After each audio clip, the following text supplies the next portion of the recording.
Neste momento, amado Mestre Jesus, rogamos a tua presença, que vós mesmo disseste. Onde tivesse duas ou mais pessoas reunidas em seu nome, vós estaria conosco. E pedimos, Senhor, a tua presença para iluminar, em especial, a mente e o coração do irmão Wilson e de todos nós aqui presentes que vamos ouvir esta mensagem, que ela possa ser confortadora, esclarecedora, e que a gente possa, depois dessa mensagem, refletir os ensinamentos que ora vamos aprender. A equipe espiritual da Sala de Estudos Chico Xavier, os seus mensageiros de espíritos bons, que venham nos ajudar, para que possamos, em teu nome, desenvolver nossa atmosfera de amor.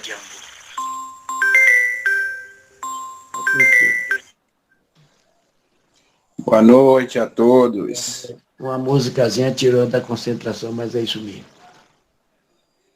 Mas deu para chegar até o final. Querido irmão Wilson, desejo de todo o coração uma noite feliz, uma noite de inspiração e que você possa trazer para nós esse conteúdo recheado de amor. Que Jesus e os amigos espirituais ilumine sua mente, hoje e sempre. A palavra está com você, querido. Gedona, eu agradeço sempre esse carinho que eu sou recebido aqui na Sala de Estudos Chico Xavier. Isso é tão gostoso, é tão prazeroso ver que a gente consegue reverberar, né, o nosso amor, a nossa atenção, o nosso carinho, até mesmo pelos meios digitais que hoje a gente se utiliza. E eu sou muito grato porque vocês me contemplam e me complementam de uma grandeza imensurável pelo meu coração. Então, quando eu sou chamado ao serviço pelo Adalberto, eu sempre agradeço, porque é através do trabalho que a gente consegue se edificar. E quando a gente estuda para falar um pouquinho do Evangelho de Jesus, eu acho que o primeiro que busca essa iluminação é a gente que estuda. Depois a gente se prepara dentro de uma grandeza para passar esses conhecimentos para os nossos irmãos.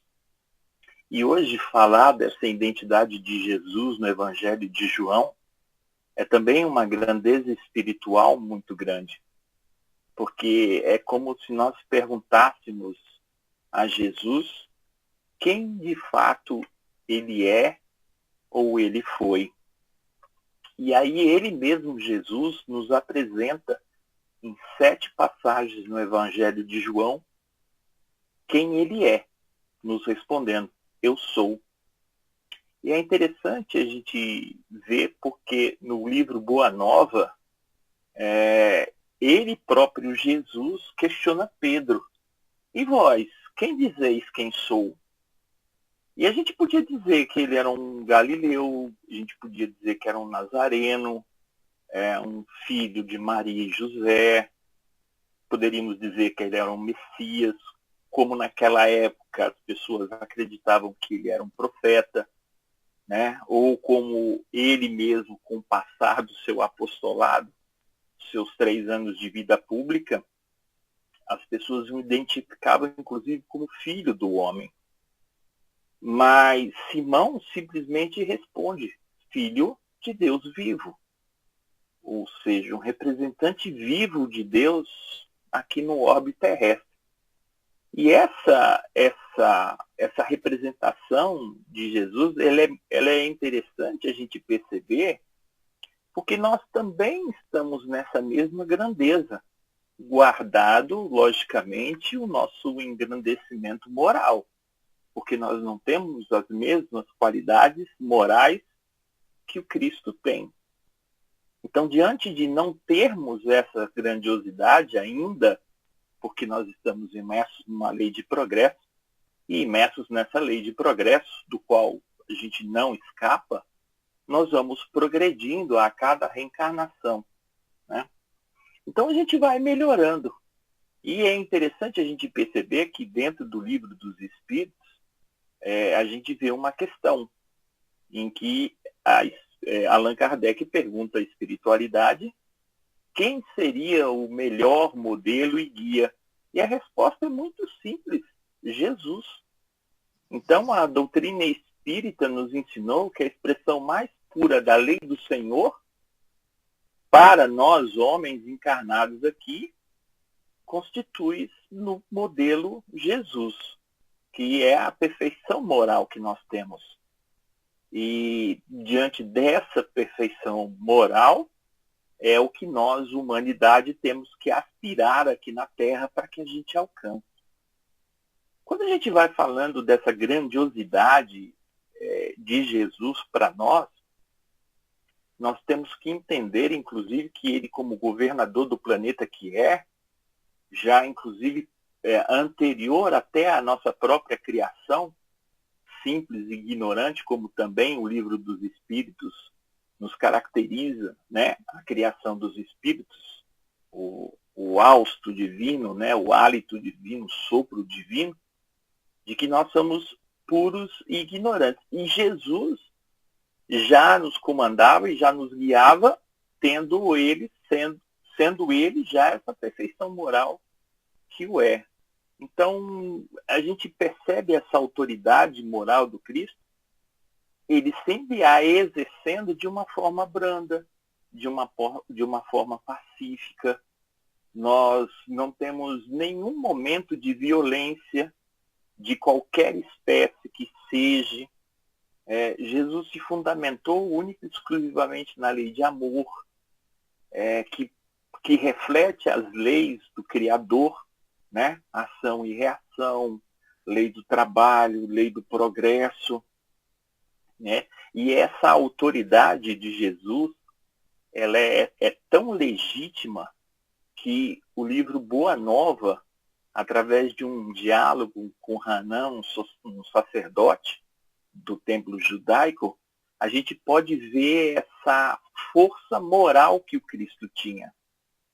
Então, Jesus, no início do seu apostolado, da sua vida pública, né, os 3 anos, dos 30 ao 33, até ser crucificado no madeiro infame, um primeiro diálogo da vida pública de Jesus se dá com Hanan. O livro Boa Nova de Humberto de Campos nos traz isso.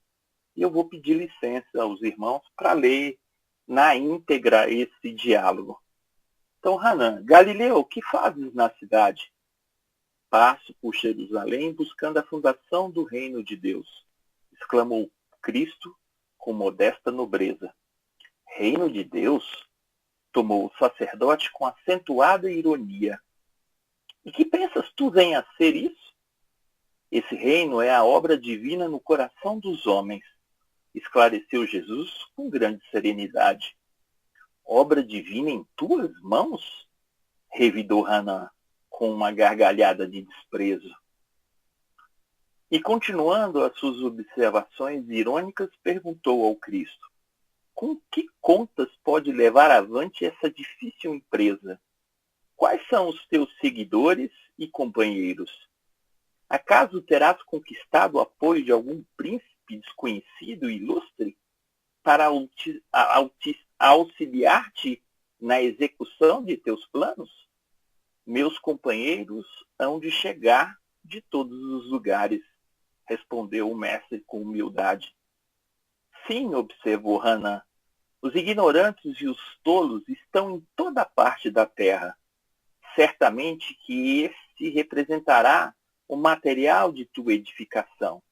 Entretanto, propôs-te realizar uma obra divina e já viste alguma estátua perfeita modelada em fragmentos de lama? Sacerdote, replicou Jesus com energia serena, nenhum mármore existe mais puro e mais formoso que o do sentimento.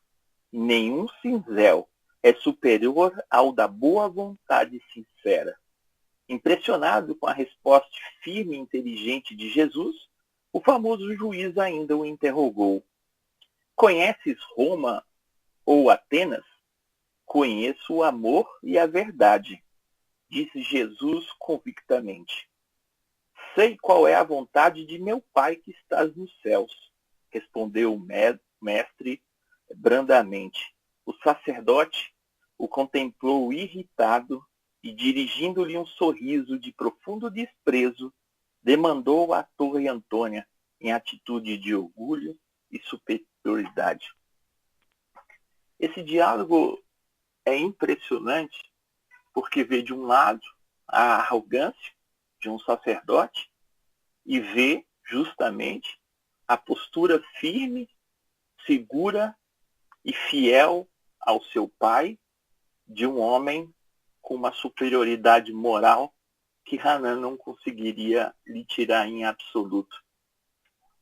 Por esse textozinho de Humberto de Campos, a gente já poderia identificar aí claramente Jesus e seus objetivos.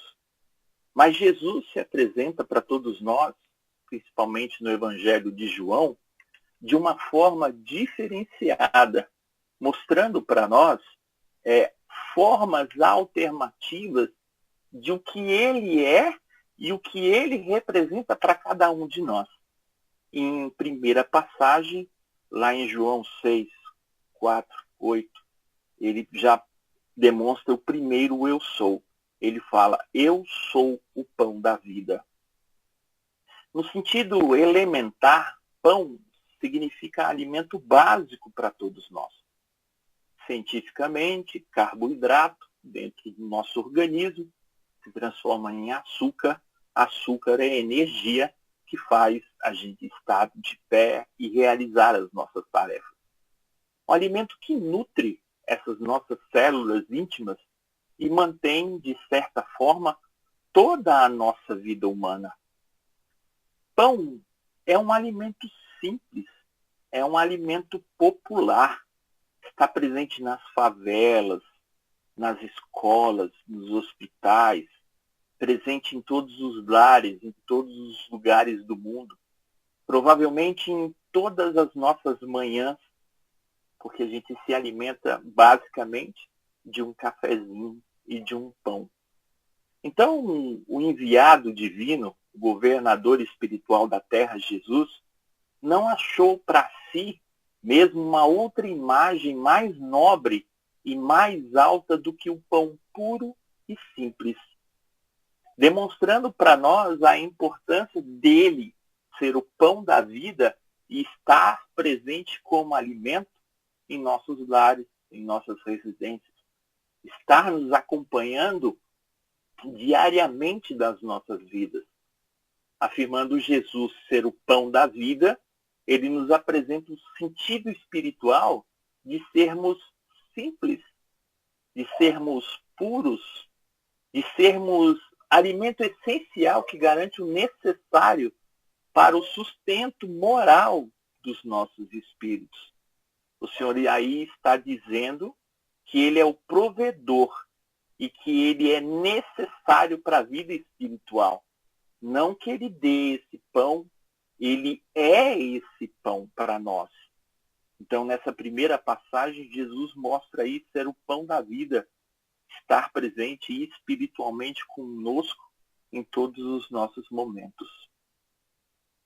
Na segunda passagem que Jesus se apresenta, ele nos afirma, eu sou a luz do mundo.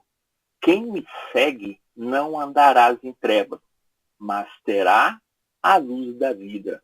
Está em João 8,12. O contexto dessa afirmação de Jesus ser a luz do mundo, possivelmente era uma festa dos tabernáculos. Essa festa era bem iluminada, os candeeiros eram usados, para fora das residências, a fim de iluminar essas ruas e iluminar essas festas, Compreende a missão de Jesus como o iluminador das nossas consciências. E todos nós sabemos a importância que essa luz tem em nossas vidas. Não só essa luz divina, mas falando da luz mesmo, energia solar. porque, bem sabemos, ela provoca a fotossíntese nas plantas que dão o alimento para nós. Inclusive, no caso do trigo, que é importante na fabricação do pão, a luz é importantíssima. Então, só nessas duas passagens, a gente já consegue observar aí, né, a importância e a ligação dessas identificações. Jesus, ele ilumina o progresso humano de cada um de nós, seus irmãos, aqui na Terra. E a gente percebe que Jesus tem sua luz própria, uma magnífica luz espiritual, do qual todos nós estamos sendo esclarecidos pela doutrina, pelos seus ensinamentos. Então, quando nos reunimos numa noite para estudarmos o Evangelho, estudarmos a passagem do Cristo, a gente traz o Cristo para o nosso íntimo e, consequentemente, a gente se ilumina com essas informações, com esse estudo. Observemos o nosso estado de escuridão sem os ensinamentos de Jesus. A gente ficaria imerso às nossas próprias direcionamentos, e sobre os nossos próprios direcionamentos seríamos falhos. Como a gente observa algumas pessoas longe da doutrina, e eu aqui não me valo apenas da doutrina espírita, mas de todo o segmento religioso que transforma a pessoa numa pessoa de bem. Então, quando a gente começa a se modelar, se pautar pelos ensinamentos de Jesus, intimamente a gente se ilumina.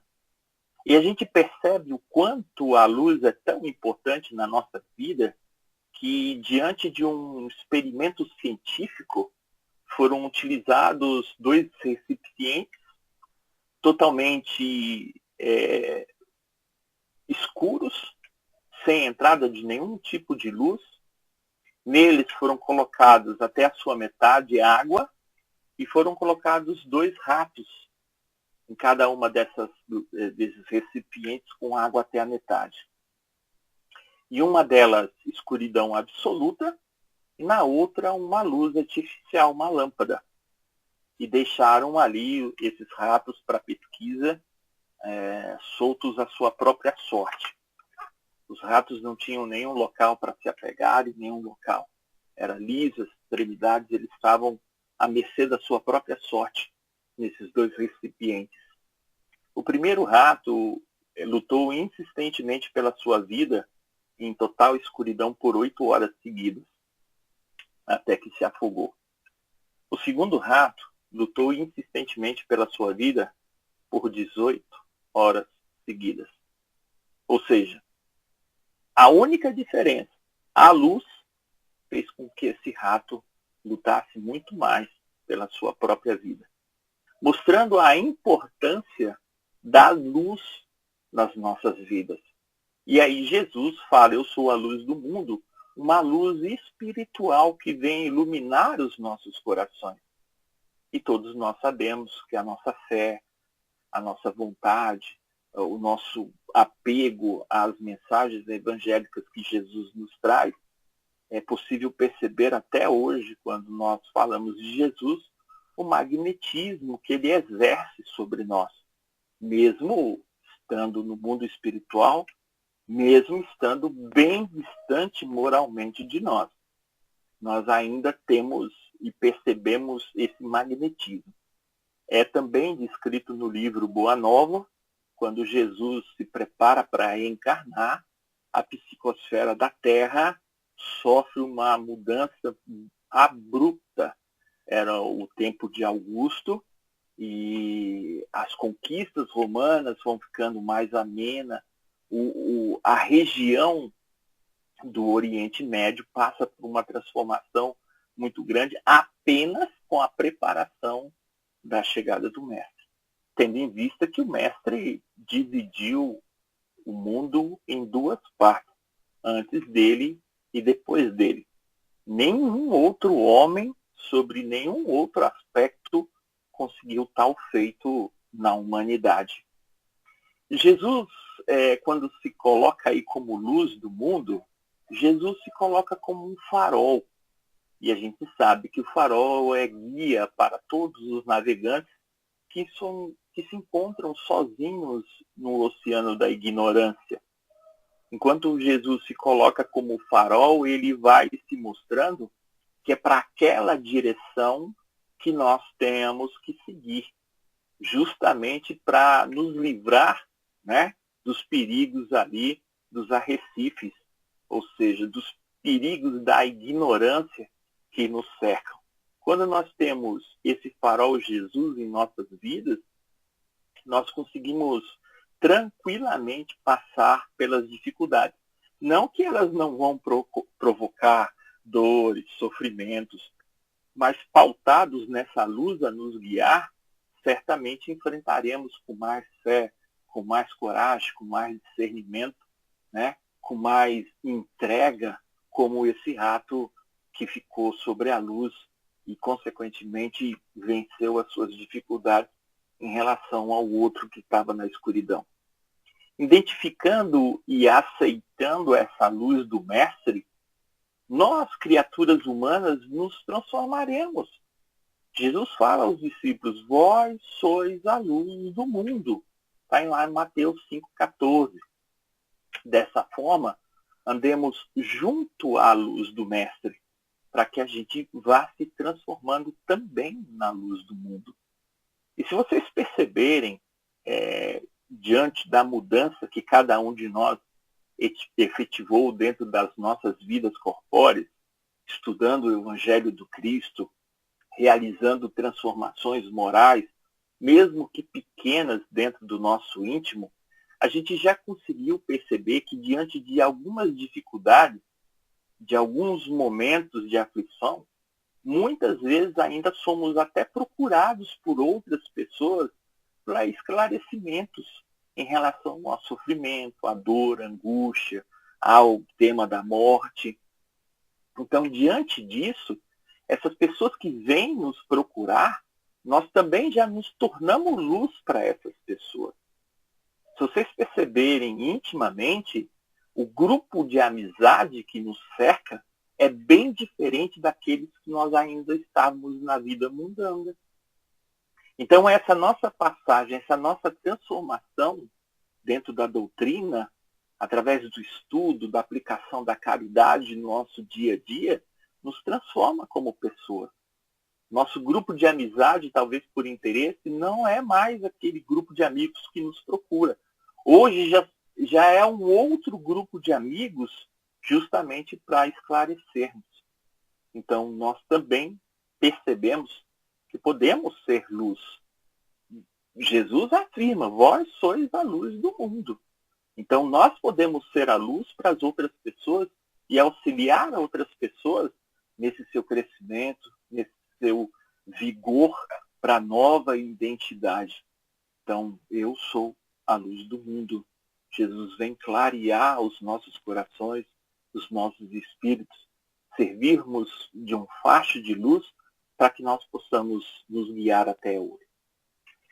No terceiro eu sou, Jesus afirma, eu sou a porta. Se alguém entrar por mim, salvar-se-á, e entrará e sairá, e achará pastagens. Está lá em João 10, 9. E é interessante a gente ver, eu sou a porta. Porque no nosso aspecto, quando a gente pensa, aquela pessoa é uma porta, ela não seria absolutamente nada de significativo para nós. Mas é muito pelo contrário. A porta simboliza aí para a gente, né, uma passagem de um ambiente para outro. Ou seja, mostra a passagem nossa do material para o espiritual. E nós não podemos esquecer jamais que nós somos espirituais e não materiais. Infelizmente, o véu do esquecimento faz com que a gente esqueça das nossas vidas passadas e esqueça da nossa vida espiritual, nos transforma em seres materiais, onde damos importância à matéria. Então, a doutrina como consoladora prometida pelo próprio Cristo, ela vem desvendar novamente esse mundo espiritual para todos nós. E é esse simbolismo da porta que Jesus traz para nós, mostrando material e espiritual. Essa passagem de um lado para outro está intermediada pela porta. E essa porta, quem é a porta, é o Cristo. O Cristo é essa porta.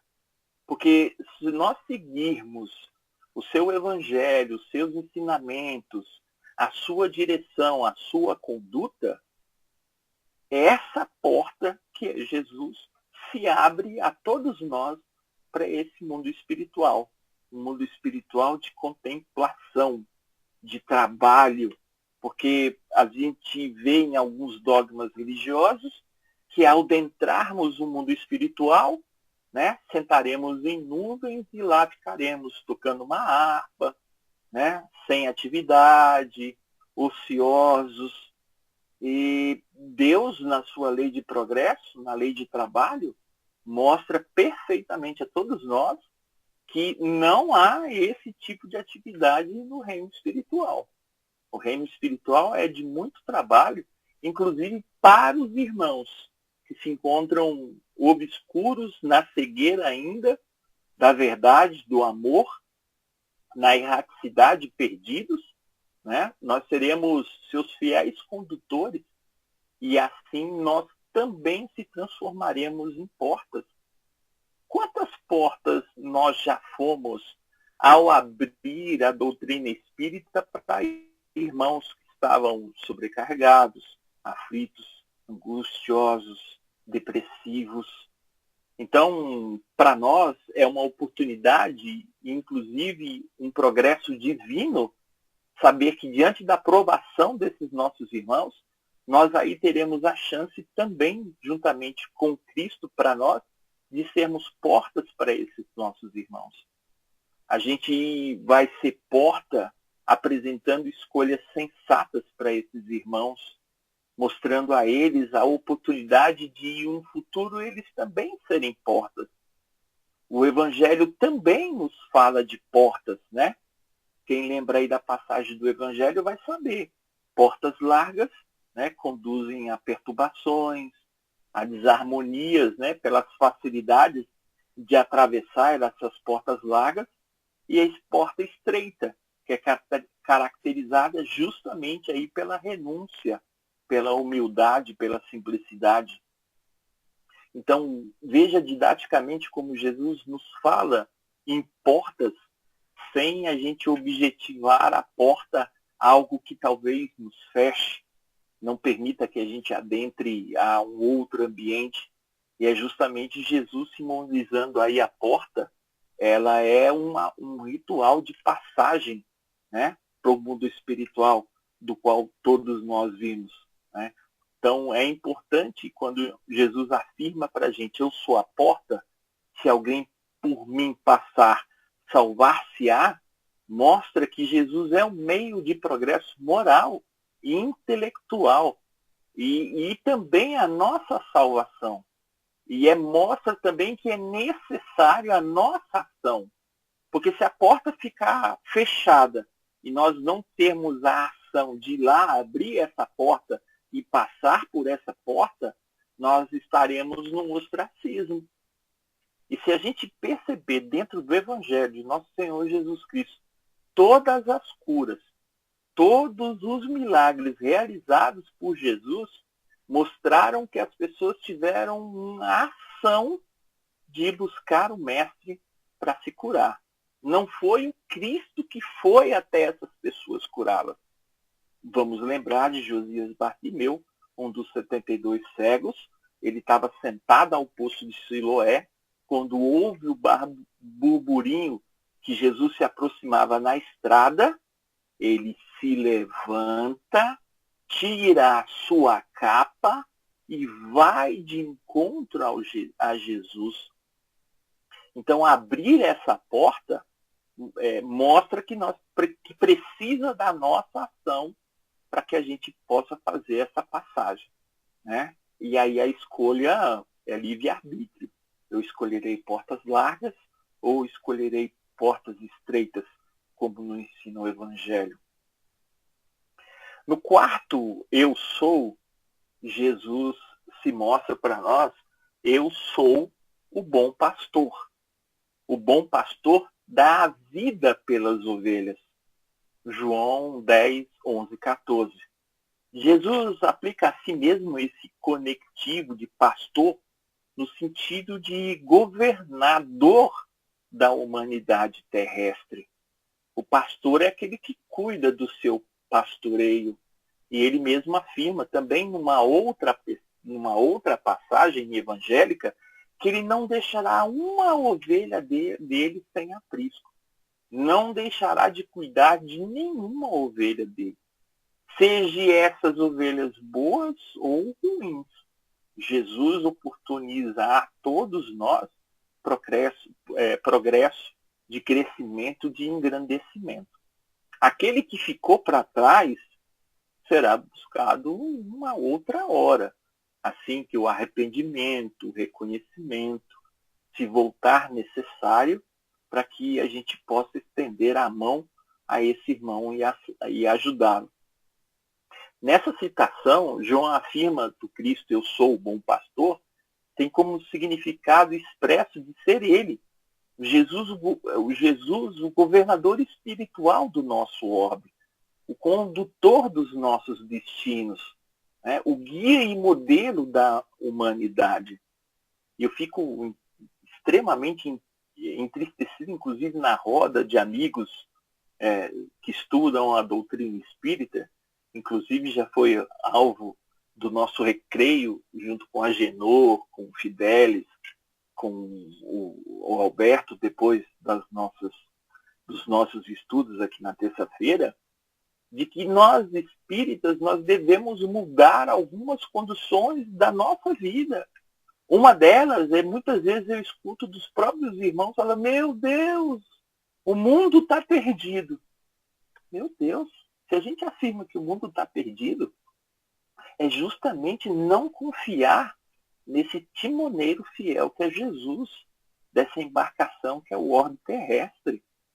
Então, o que parece ser um engano, uma falha aos nossos olhos humanos, nós tenhamos a certeza absoluta que Jesus jamais, na sua condição moral, na sua condição de perfeição, colocaria o orbe terrestre num rumo errado. Então, é necessário a gente observar, né, que o Cristo é um Cristo de vida abundante para todos nós. Com ele, nós nos submetemos aos desígnios do Pai Celestial. E nessa diretriz, aceitamos a existência e o aprendizado de serviços. Aprendemos a lidar com o nosso bem sofrer, com o nosso mal sofrer, que também já falamos e estudamos aqui na sala Chico Xavier, né? Então, aceitar essa existência de aprendizados, de serviço que temos que realizar em favor do nosso próprio crescimento, em favor do melhoramento da nossa alma, que é imortal, mas principalmente também em favor daqueles que estão próximos a nós. No livro Paulo e Estevão, Emmanuel nos retrata de que se andarmos sozinhos, nós chegaremos ao nosso objetivo. Mas se chegarmos acompanhados, um vai incentivando ao outro e percorreremos esses caminhos difíceis e dolorosos com maior afinco, incentivado pelos nossos amigos. Então, estudar doutrina espírita sozinho tem o seu valor, mas estudar num grupo, trocando ideias, onde eu tenho percepções diferentes de um irmão, uma conversa diferenciada, o escutar de uma posição de um outro irmão, que talvez eu nunca tenha percebido num texto, num evangelho, numa passagem, é engrandecimento. Então, nós também somos bons pastores quando a gente assume responsabilidades sobre um posto de assistência, sobre o comando de uma sala de estudo, sobre tomar a responsabilidade de levar o evangelho para outras pessoas. Eu também estou aí pastoreando ovelhas, podem ser pequenas ovelhas, mas são também ovelhas e fazem parte desse aprisco de Jesus. Quando eu, dentro do meu lar, eu sou o bom pastor desse lar, cuidando da minha esposa, dos meus filhos, dos meus netos, de todos aqueles que me cercam, num futuro do meu próprio pai e da minha mãe, que vão chegando à velhice, eu também sou um bom pastor. E aí a gente percebe que se Jesus se sacrificou por todos nós, mostrando que ele, estando encarnado, venceu o mundo com todo o seu amor para cada um de nós, as suas ovelhas, nós também podemos nos sacrificar por esses nossos entes queridos e sermos também bons pastores. No quinto eu sou, Jesus fala, eu sou a ressurreição e a vida. Quem crê em mim, mesmo que morra, viverá. Em João 11, 26. Então a ressurreição não é carne, como se pensava antigamente. Na época do Cristo não tinha conhecimento do termo encarnação. Ressurreição é a vida voltando a um corpo já falecido, coisa que sabemos através da ciência, não há a menor possibilidade de acontecer isso.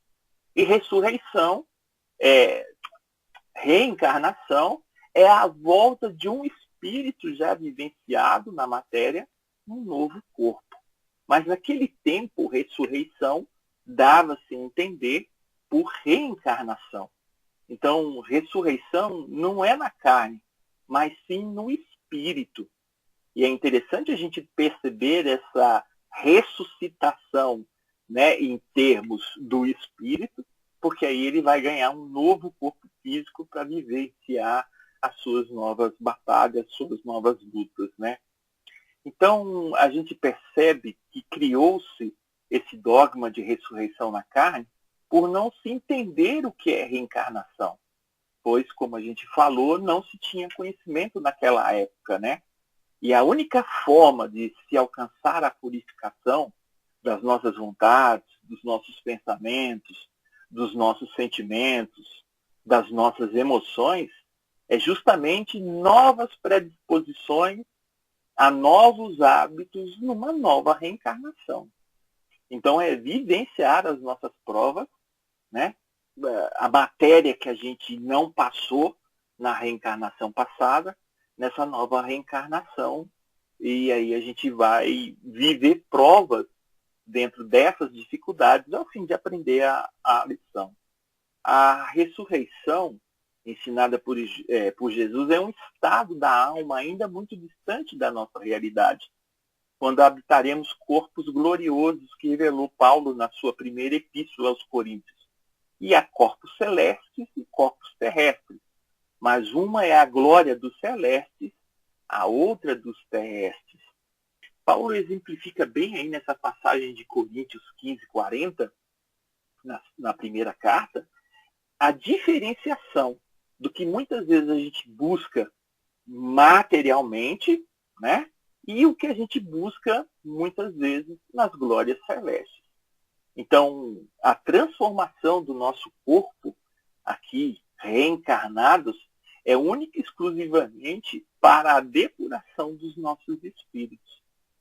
O nosso corpo físico alcança o seu bom momento quando se depura das doenças, quando se livra das pressões intensivas que nos levam, às vezes, aos vícios, aos desgastes orgânicos, alterações de pressão.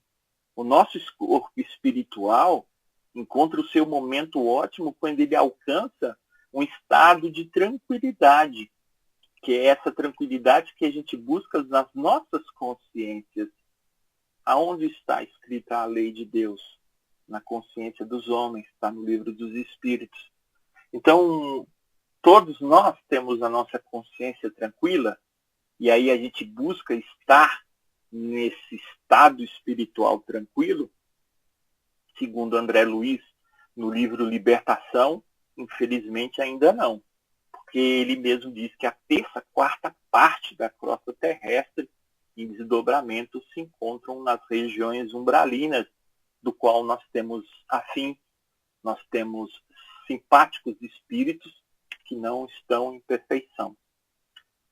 Infelizmente, um quarto dessa crosta terrestre é que consegue desdobrar e ir para mundos superiores, reforçar as suas lutas, receber os seus incentivos através dos nossos mentores, dos nossos guias, né? Então é por isso que Jesus disse para crer nele. Em última análise, isso nos liberta, o ser humano, dos ciclos das reencarnações. Então eu sou a ressurreição e a vida. Quem crê em mim, mesmo que morra, viverá. É a certeza de que somos seres espirituais e viveremos espiritualmente nas nossas vidas posteriores a essas reencarnatórias.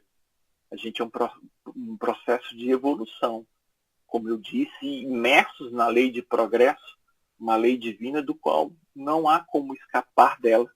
Por mais que eu me revolte, por mais eu esteja descrente da vida futura, da vida espiritual, eu estou imerso nela.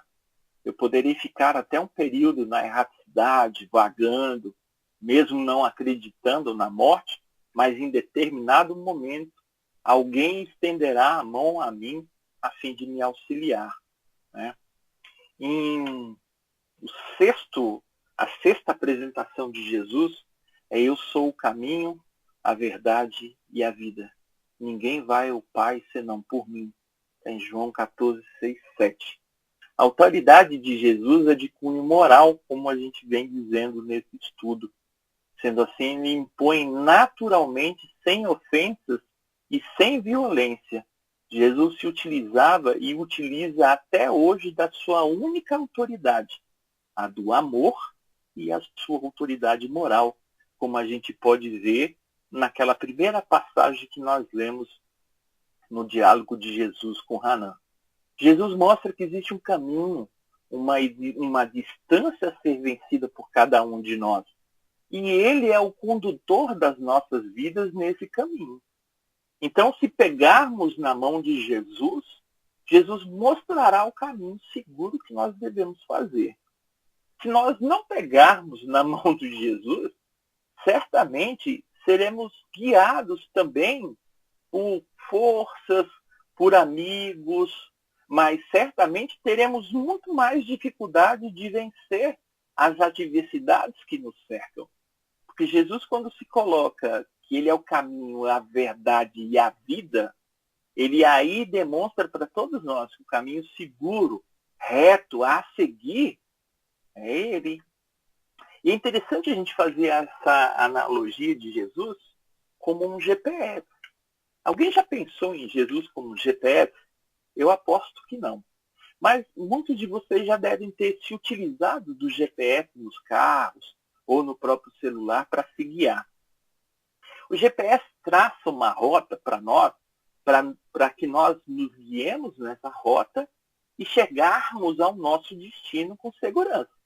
Ele vai sempre mostrar o caminho mais rápido, o caminho mais seguro, o caminho perfeito para que a gente chegue.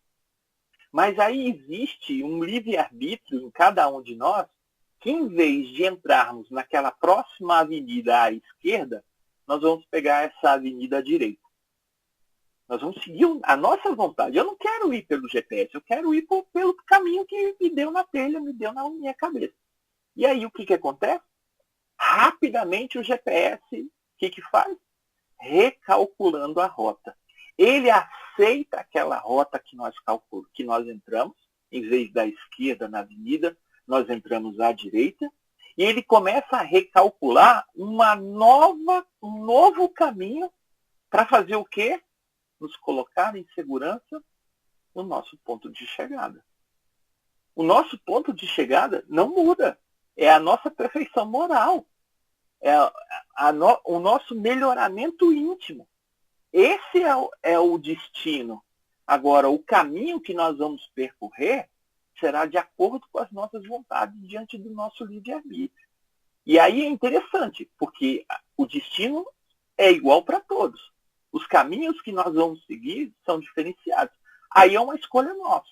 Gastar mais tempo, gastar mais combustível, depreciar mais o nosso carro. E aí, traduzindo para a questão espiritual, é justamente colocar, depreciar o nosso corpo físico com caminhos que são mais ágeis e mais rápidos, depreciar o nosso corpo físico a fim de pularmos etapas, não tem como. A nossa vida é um segmento lógico, puro. Jesus afirma, eu sou o caminho, a verdade e a vida. Jesus veio trazer a vida futura para todos nós. Veio trazer um mundo espiritual. E ele é uma referência desse mundo espiritual, porque do mundo espiritual veio para cá estar encarnado para nós. Jesus não esteve sobre o orbe terrestre reencarnado. Em outros orbes, ele pode até ter tido as suas vivências reencarnatórias, que foram retas e sem paradas. Ele chegou à perfeição. E aí Deus entrega um orbe terrestre para que Jesus o conduza. Então, Jesus se mostra aí o caminho para todos nós. Viver é diferente de existir. Então, diferente de existir, a vida é uma experiência digna de imortalidade. Quando tivermos a consciência íntima que somos espíritos imortais e que a minha vida não cessa nessa existência corpórea, eu começo a planejar-me não para essa vida reencarnatória. Eu começo a me programar para as minhas vidas futuras. É por isso que nossos planos de vida devem ser muito bem baseados. Haroldo Dutra Dias, palestrante, ele nos fala.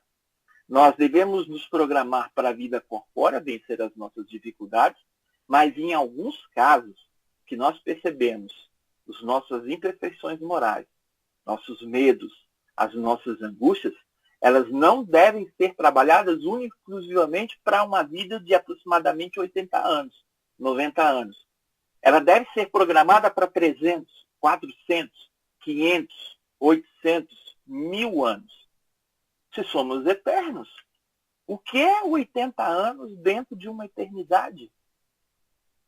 Um cisco? Um piscar de olhos? Uma centelha? Uma fagulha? Então, quando a gente começar a perceber a vida infinita que nós temos, a gente começa a galgar a vida espiritual de uma forma diferente, buscando essa nossa evolução. Então, a gente vê que Jesus é um missionário de Deus. Passou por todo esse nosso processo de elaboração, construção, manutenção, principalmente transformação. E assim ele nos direciona ao Pai. Lembra que nós falamos do GPS? O nosso destino é o único para todos nós. A nossa perfeição. O tempo que vai durar essa nossa viagem. O caminho que nós escolheremos para esse caminho é escolha nossa. Vai ser o tempo nosso. Vai ser julgar as dores, julgar os acontecimentos da nossa vida, a fim de que eles nos lapidem e nos balizem nesse caminho, para que a gente busque essa nossa perfeição e esse nosso direcionamento. A linha de chegada é igual para todos nós, a perfeição, chegada próxima de nosso Pai Deus, para todos nós. A gente precisa entender que extinta uma sociedade mais pacífica na Terra, unida por um laço de sincera fraternidade, a humanidade compreenderá finalmente o significado que Cristo tem nas nossas vidas. E compreenderá o significado que Cristo é o caminho, a verdade e a vida. Ninguém vai ao Pai senão por mim. Jesus está traçando para todos nós a rota de fraternidade, de humildade, de compreensão, que o amor O seu maior ensinamento para todos nós é o que devemos aprender para traçarmos esse nosso caminho seguro. E chegando aí ao sétimo eu sou, Jesus se apresenta: eu sou a videira verdadeira e meu pai é o agricultor. Está em João 15, 1:5. Sem Cristo, sem a essência de sua grandeza, todas as obras humanas estão destinadas a perecer. Então, Jesus, em outras passagens, inclusive nas parábolas, ele fala de um fermento. E um fermento a gente sabe que age de dentro para fora na massa. Então, se a gente não tiver esse fermento, que é o Cristo, nas nossas vidas, a nossa massa está fadada a não crescer. Ele apresenta Deus como agricultor, pois ele é o Criador, pois ele cria todos os seres. Ele é tudo, a essência do universo. Na primeira pergunta do Livro dos Espíritos, o que é Deus? Causa primária de todas as coisas. Então, ele é Criador. Ele é o agricultor, ele que zela por todos nós. Para podermos compreender melhor, ele nos concedeu Jesus. Porque nós não temos uma identidade com Deus, de imaginar Deus, de sentir Deus palpável. E aí, como ele manda Jesus, o seu Filho, onisciente, onipresente, amoroso, Jesus sendo isso para nós, o exemplo de moralidade que temos que seguir, Deus nos apresenta um modelo, como nós já falamos hoje. O que precisamos fazer para chegar a essa contemplação, a chegar a essa grandeza. Entender que nós não vamos perecer.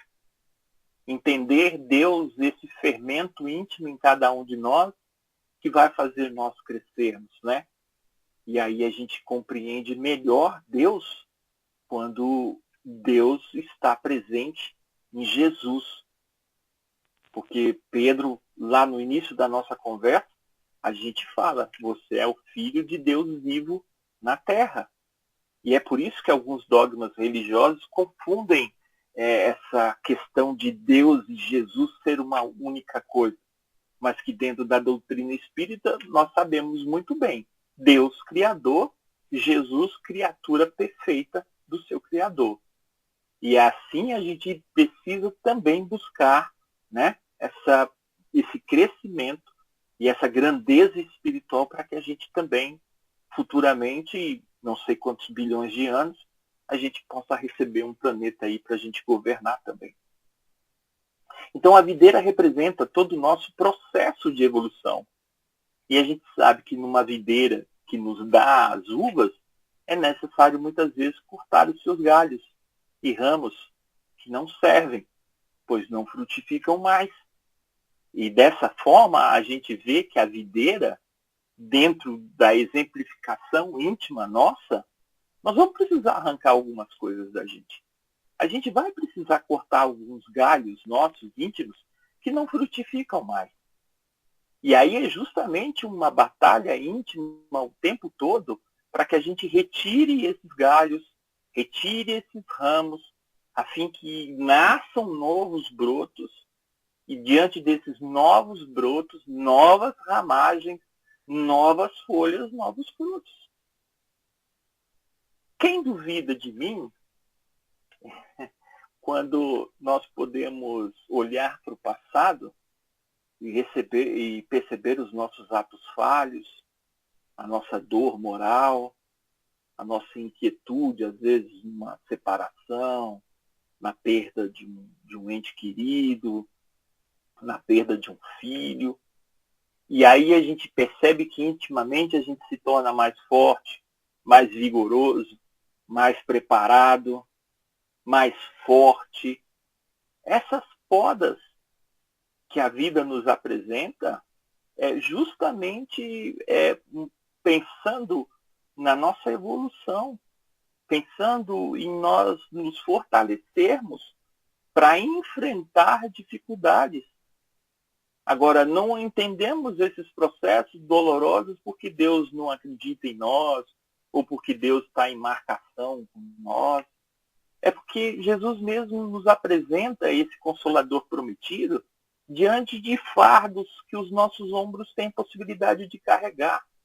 Que pai seria esse que apresentasse um fardo a exigir forças de nós que nós não temos?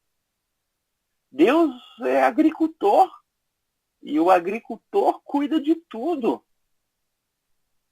Sabe a hora de plantar, sabe a hora de colher, sabe a hora de podar, sabe a hora de fortalecer o solo, adubando para que a gente cresça. Jesus é a videira, a árvore forte, a árvore sólida que nós podemos observar a grandeza. E nós somos os ramos, os galhos.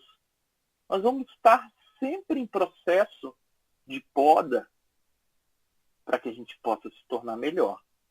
Deus é agricultor, cuida de tudo. Jesus, a videira, a árvore forte e sólida. Nós somos os ramos e os galhos. Amélia Rodrigues ditou ao médium Divaldo Pereira Franco no livro Dias Venturosos. Na introdução, ela destaca esse trecho. Hoje, tanto quanto ontem, todos necessitamos de Jesus descrucificado, do homem incomparável que arrastou todas as consequências de coragem pelo amor, a ponto de dar ele mesmo a própria vida, para que todos nós tivéssemos vida em abundância. Jesus se apresentou para nós de uma forma tão simples e tão singela nesse mês que se entra, dezembro, em que podemos comemorar o nascimento de Jesus. Percebemos a sua grandiosidade e a sua chegada por um brilho de uma simples estrela no céu. A sua chegada, como dissemos, transformou o orbe terrestre. A era de Augusto se pacificou, onde haviam inúmeros conflitos, inúmeras guerras. Jesus se apresentou a nós de uma forma tão singela numa manjedoura. Provavelmente Maria, sentindo as dores do parto, teve como seu companheiro, grandioso e glorioso companheiro José, a realizar ali o parto do menino Jesus para nós. Deixou em todo o seu legado para nós, humanidade, a simplicidade, a humildade, irrepreensível o seu amor, a sua misericórdia e a sua justiça. Com isso, Jesus ocupou lugares dentro dos nossos corações que ninguém jamais retirará de nós essa sua grandiosidade, esses seus destaques, esses seus ensinamentos. Jesus desconstruiu paradigmas, amparou aflitos, curou doentes, ensinou e disciplinou cada um de nós. E eu encerro essa conversa de hoje com vocês, deixando 2 questionamentos que são importantes, que nós nos respondemos intimamente, diariamente, a todo instante. Quem é Jesus para nós? Quem é Jesus em nossas vidas? Que a gente, dentro do nosso íntimo, consiga responder esses questionamentos para que a gente encontre quem Jesus é nas nossas vidas. Gratidão, meus irmãos. Wilson, nós é que lhe agradecemos por essa noite de estudo. A sala de estudo Francisco Xavier te agradece por mais uma lição, espero que aprendida. Porque realmente falar de Jesus é uma imensidão de ideias que pode surgir em nossas cabeças. O próprio mestre, ele nunca idealizou, ele nunca manifestou que a gente tomasse determinados caminhos. Ele instruiu para que a gente possa, né, desde o tempo que aqui esteve conosco, a despertar valores que nós carregamos. Então, ele mesmo disse, vós sois Deus, e a gente até hoje não acredita. Porque o mestre tem essa função de auxiliar aqui a gente, como ele fez com Pedro, como ele fez com Saulo antes de tomar o nome grego, Paulo, né, na sua conversão. Ele despertou esses valores que esses homens tinham de orgulho, de convulsão, de vaidade, e mostrar que tinha sentimentos. Então, isso que Jesus faz conosco é isso, é só estudar o Evangelho, como você colocou muito bem. A gente já mudou muito o nosso relacionamento, porque hoje estamos com uma equipe, uma noite de pessoas que estão dispostas a dar uma reviravolta em nossas vidas. Então, só acompanhando os passos de Jesus, porque ele é o caminho. Eu sempre penso isso, Agenor, quando eu vejo fiéis companheiros numa noite de terça-feira estudando, mesmo que à distância, as pessoas largando os seus afazeres mundanos e já buscando Jesus. Porque certamente, em vidas pregressas nossas, né, talvez a gente tenha aplaudido a escolha de Barrabás, né, e deixado Jesus para lá. Hoje a gente já faz o caminho inverso, né? Hoje a gente já busca Jesus. E isso tem uma importância, tem um significado muito grande nos nossos corações, porque a gente reverbera esses ensinamentos. E como eu disse, muitas vezes algumas pessoas vêm nos procurar e a gente tem possibilidade de reverberar esses ensinamentos do Cristo. Quantos já nos procuraram e a gente já não disse uma passagem evangélica a fim de iluminar um irmão desse num processo doloroso, né?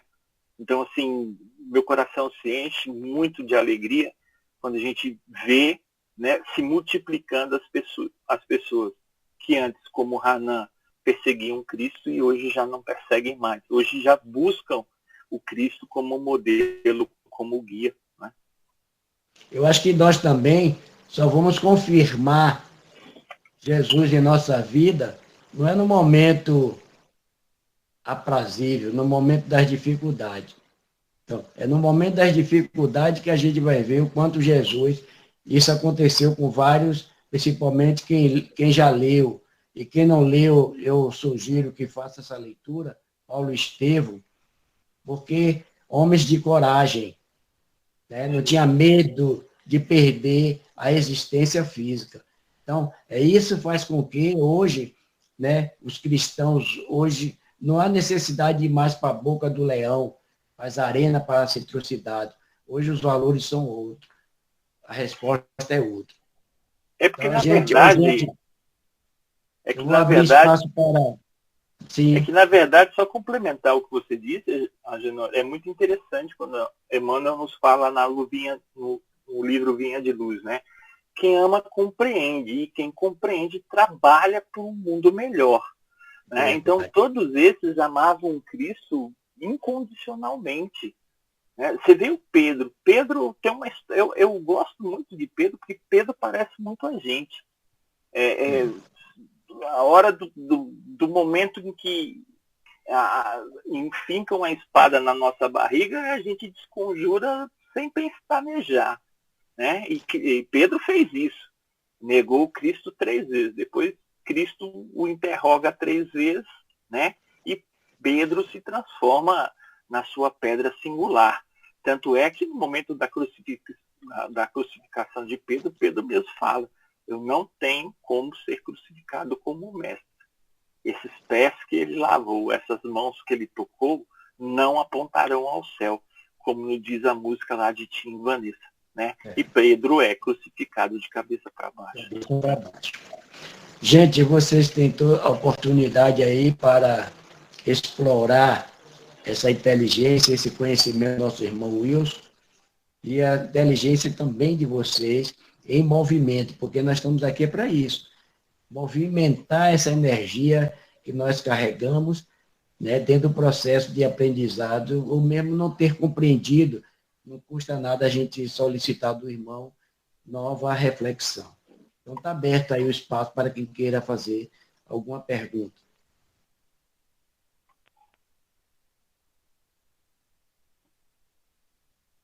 Wilson, boa noite para todos e grato pelas suas palavras, meu amigo.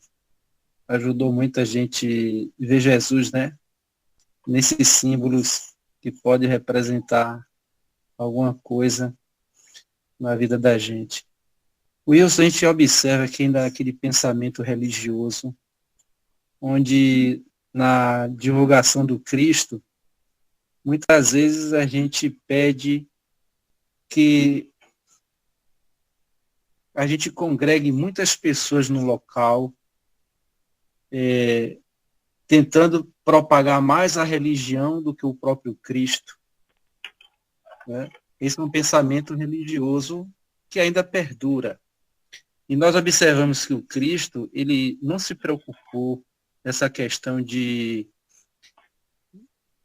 criar muitos movimentos. A preocupação do Cristo era conscientizar as pessoas dos seus equívocos e não mais cometê-los, e trabalhar para uma reforma e um mundo melhor.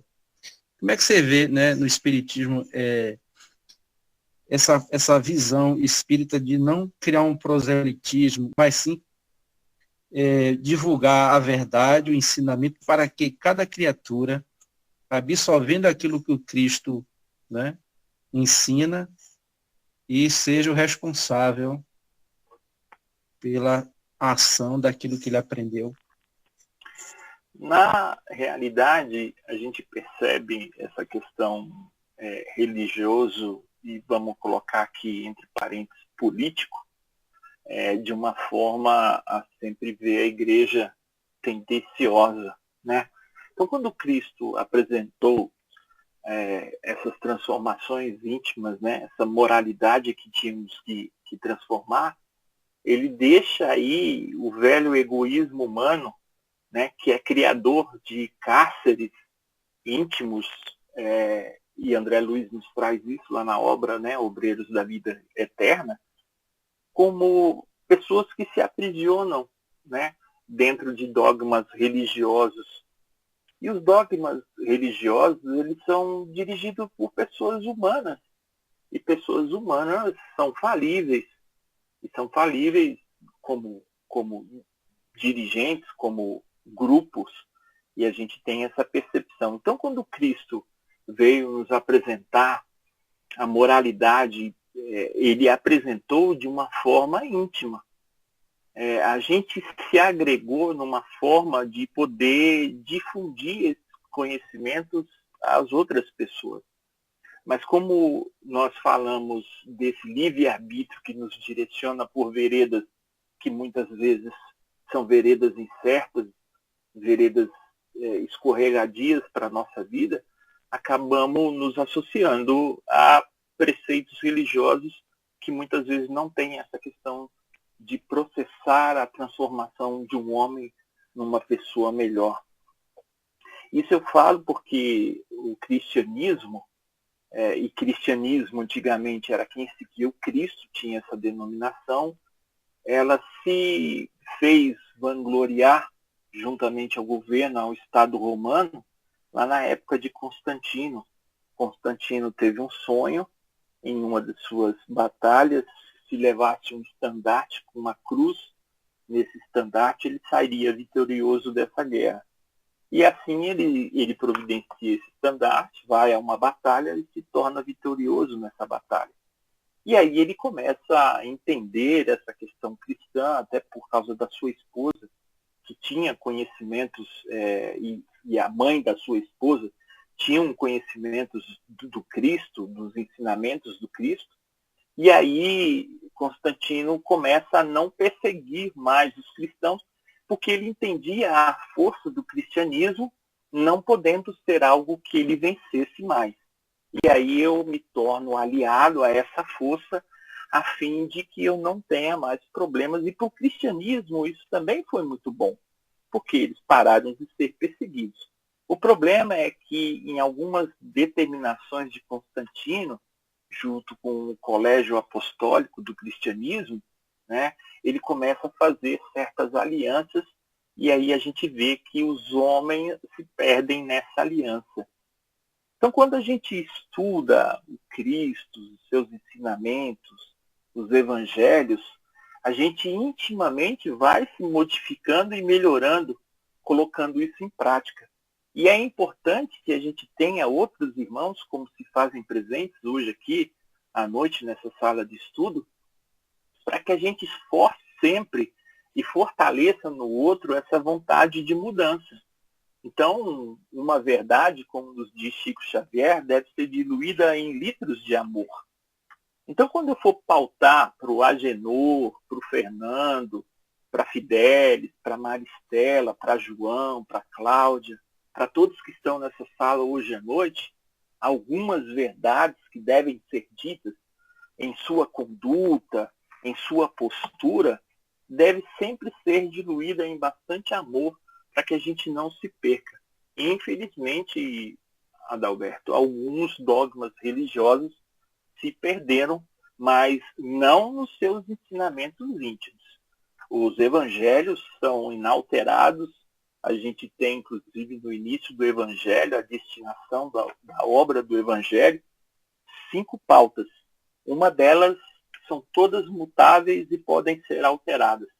As únicas que não são os valores morais contidos nos ensinamentos do Cristo. Essas não sofrem alterações, né? Então a gente tem que ter muita prudência, muita tranquilidade e muita sapiência. E eu digo que a direção de uma casa espírita, a direção de um posto de assistência, a direção de uma sala de estudos, de um estudo, ela tem que ter uma ligação muito grande com a espiritualidade para que a gente possa sempre saber a condução e a condição de direção, né, desses estudos. Então, são pessoas importantíssimas. Lembremos do livro Aconteceu na Casa Espírita, os 2 dirigentes de uma casa espiritual são levados ao plano espiritual para orientações sobre turbulências que a casa ia passar com as investidas no mundo espiritual inferior. Um deles, ao acordar, conversa com o outro que a casa precisa passar por reformas, que ela estava com problemas estruturais, rachaduras e precisavam sanar isso. O outro, jamais sintonizado com o mundo espiritual, sabia que a casa ia passar por essas tribulações. Então, assim, muito discernimento, muita tranquilidade. Agora, o estudo em conjunto, Adalberto, é sempre importante para um valorizar o outro, mas que a gente não se perca nas condições e na condução humana dessas tarefas. Eu acho que o dogma cristianismo redivivo lá do passado deve ser novamente colocado à tona. Eu tenho percebido isso no movimento, principalmente na questão dos postos de assistência. Eu tenho um amigo que tinha divergências com a casa espírita e ele toda quinta-feira está fazendo uma sopa e distribuindo sozinho perto de um posto de assistência aqui em casa. Então, talvez ele esteja praticando mais o cristianismo do que alguns irmãos que vão ali só ouvir a palavra. As duas coisas têm que ser alinhadas, né? A caridade como atividade principal e o estudo fundamentando essa caridade, né? Mas como eu não posso visualizar quem já suspendeu a mão, que queira fazer alguma pergunta, né, que minha tela do celular não permite eu visualizar a todas as pessoas, aí eu procuro saber se tem mais alguma pergunta, e nós já estamos chegando ao horário. Fidelis levantou a mão, Agenor. Pronto, Fidelis, fique à vontade.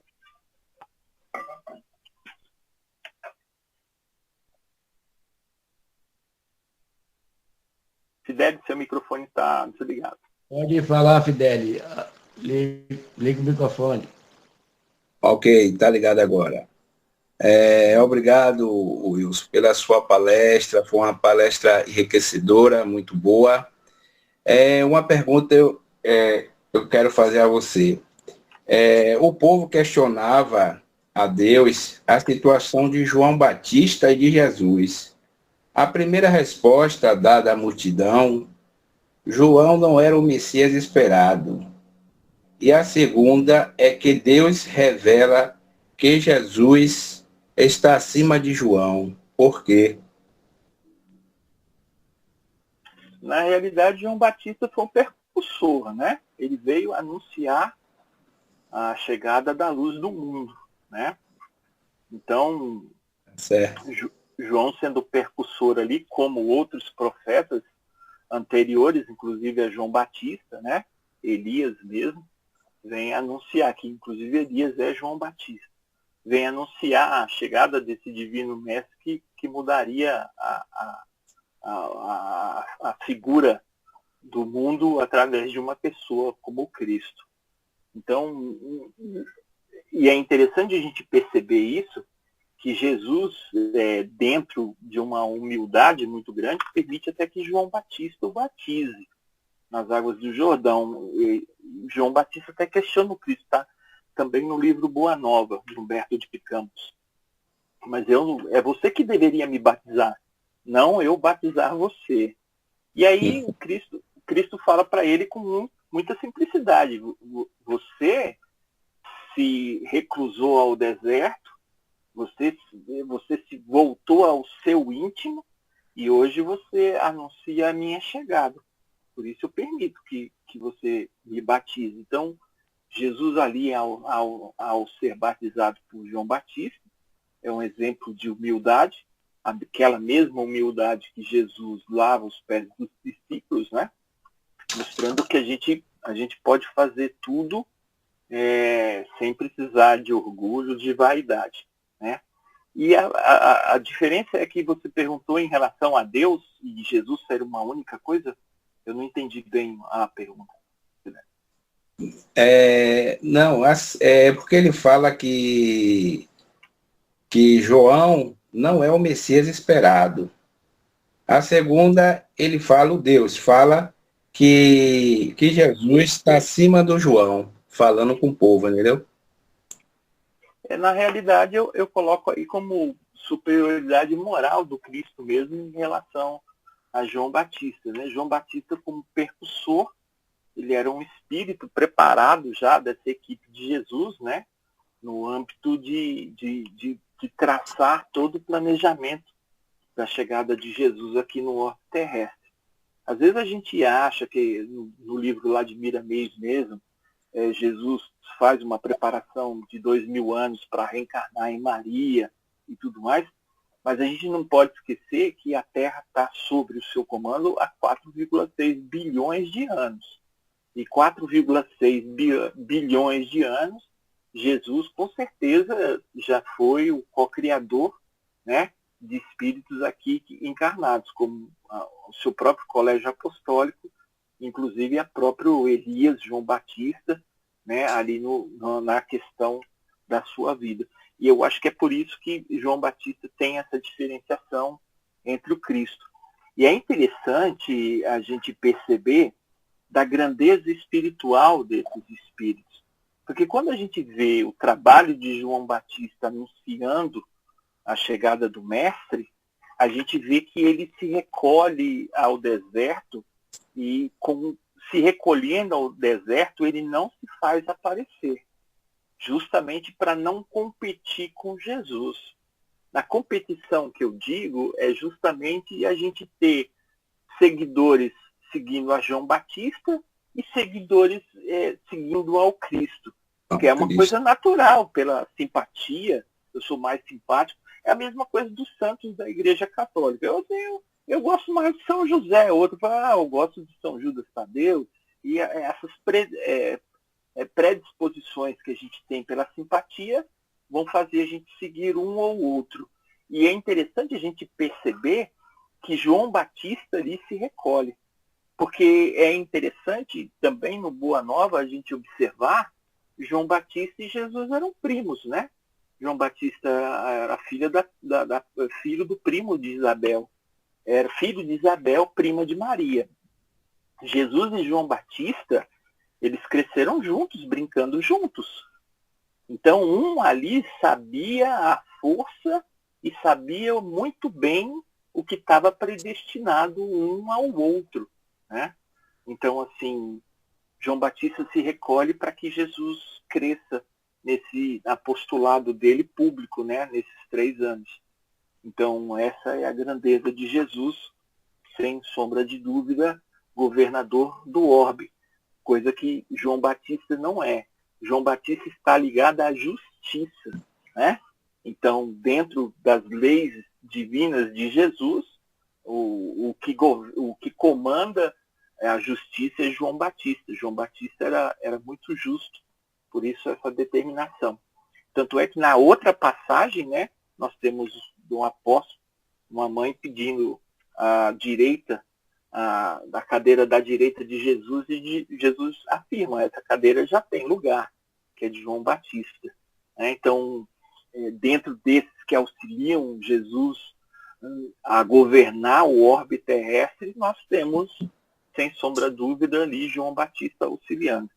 E é interessante a gente perceber essa ligação de Isabel com Maria, porque Maria, quando recebe a designação de Deus para ser rainha dos anjos e que ela ocupasse moradas espirituais mais altas, ela diz que não. Ela quer continuar sobre o orbe terrestre, auxiliando na condução. E hoje a gente tem Maria como essa advogada. Olha só, João Batista utiliza-se da justiça e Maria, como advogada de todos nós, ela apacenta essa justiça, né? Ela intercede. Lembremos do Alto da Compadecida, aquela figura irônica ali, né? Recebendo o julgamento, o diabo querendo levar Chicó ali para o inferno, e Maria fala, não, e apresenta todas as defesas para que Chicó não vá, né, para o inferno, né? Então, alegoricamente, a gente tem essa figura, João Batista na justiça, né? Mas menor que Jesus. Jesus numa condição moral imensurável, né? João Batista abaixo dele, sem sombra de dúvida. Ok. Respondi. E há de convir também que João Batista veio resgatar uma falta quando era Elias, né? Sim, Quando sem ele sombra de dúvida, né? Quando ele Então, decapitou o sacerdote Baal, né?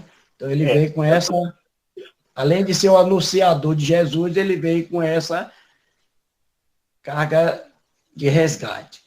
Então, gente, eu acho que tanto é que João Batista tem a cabeça decapitada também, decapitada, né? E apresentada numa bandeja de prata para Herodes. É o resgate que ele precisava na vida dele, como espírito. Alguma mais pergunta? Não tiver, nós vamos encerrar. Já está chegando o horário, né, meu irmão? 21 horas. Então, nós vamos ter que ser disciplinados. Creio que não tem, meu irmão Wilson. Por gentileza, faça as suas considerações finais e, se possível, a caridade da prece. Com certeza. Prece é sempre um benefício íntimo para todos nós.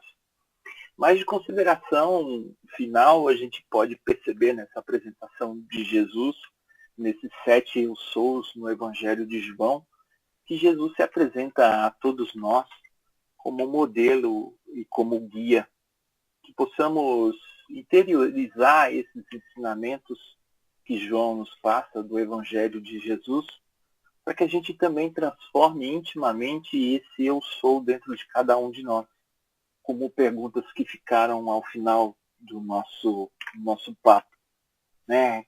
Quem é Jesus para nós? Né? O que eu espero de Jesus em minha vida?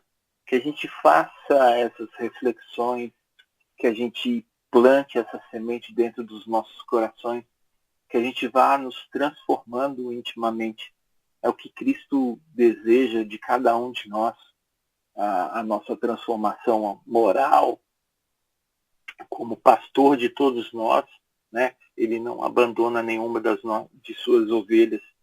Nós, suas ovelhas, estamos sob seu aprisco e assim desejosos que Jesus nos conduza sempre pelas melhores veredas e pelas melhores pastagens. E assim, elevando os nossos pensamentos ao alto, a Deus, esse nosso Pai onipresente, onisciente, veneravelmente bom e justo, agradecer.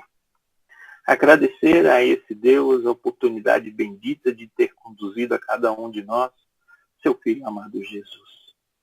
Que os ensinamentos mais belos, mais singulares, onde sempre prevaleceu o amor, prevaleça, Senhor Jesus, o amor por cada um de nós, teus irmãos. Que possamos nos esmeirar, nos espelhar em seus ensinamentos, e estender as nossas mãos valorosas aos nossos irmãos que não detêm conhecimento da vida futura. Que possamos, através dos nossos estudos, fortalecer o íntimo desses nossos irmãos, esclarecendo-os e ensinando-os os evangelhos de Jesus, os evangelhos das tuas passagens, Senhor. Que possamos, de resguardo nesta noite, encontrarmos no mundo espiritual e adiantarmos ainda mais as nossas encarnações, prevalecendo sempre a caridade, a benevolência, o amor em nossas palavras, a fim de auxiliar os nossos irmãos que nos procuram. Uma palavra, um gesto, uma centelha do amor divino de Jesus para os corações dos nossos irmãos farão que eles encontrem luz na escuridão que vivem. A Maria, nossa Mãe Santíssima, ampara os nossos irmãos queridos que se encontram à mercê das chuvas que caem em todo o país, que estão com frio, com fome, com sede. Que Maria e a sua falange de trabalhadores saiam a campo, consolando e amparando todos esses irmãos, e que possamos doar o nosso magnetismo, a nossa energia e o nosso amor para que essa equipe realize o seu trabalho. Que assim seja. Graças a Deus.